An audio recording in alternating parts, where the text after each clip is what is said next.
সদ্য ঘোষিত CBSEৰ দশম শ্ৰেণীৰ ফলাফলত উজলি উঠিছে মহৰ্ষি বিদ্যা মন্দিৰৰ 4 ধৃতিৰাজ কলিতা 98.4% নম্বৰেৰে বিদ্যালয়খনৰ দ্বিতীয় সৰ্বোচ্চ নম্বৰ লাভ ধৃতিৰাজ কলিতাৰ।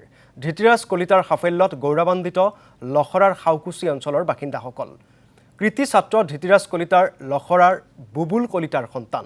বিদ্যায়তনিক দিশৰ আগন্তুক ফলাফলত অধিক নম্বৰেৰে উজলি উঠাৰ সপোন কৃতি ছাত্ৰ ধৃতিৰাজ কলিতাৰ। নমস্কাৰ, মোৰ নাম ধৃতিৰাজ কলিতা। মই মহৰ্ষি বিদ্যা মন্দিৰ 4 তাৰ পৰা পঢ়ি এইবাৰ মেট্ৰিকৰ পৰীক্ষাটো দিছিলোঁ।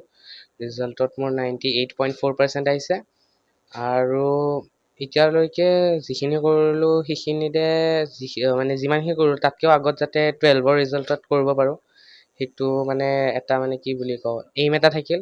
আৰু লগতে ইফ কাৰিয়াৰ পাথত চাওঁ দেন মোৰ এতিয়ালৈকে PCMB আছে।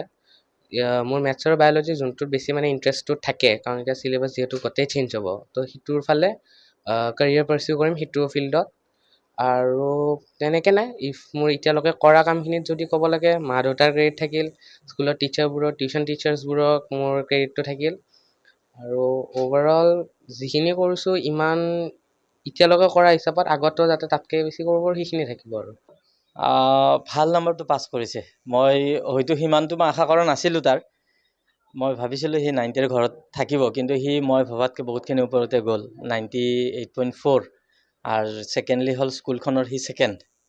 যদি মেইন ক'ৰ্চ হিচাপে চাওঁ চাগে সিয়ে ফাৰ্ষ্ট হ'ব, কিন্তু তথাপি আৰু বাকী হেৰিত হ'লে সি ছেকেণ্ডত আহিছে।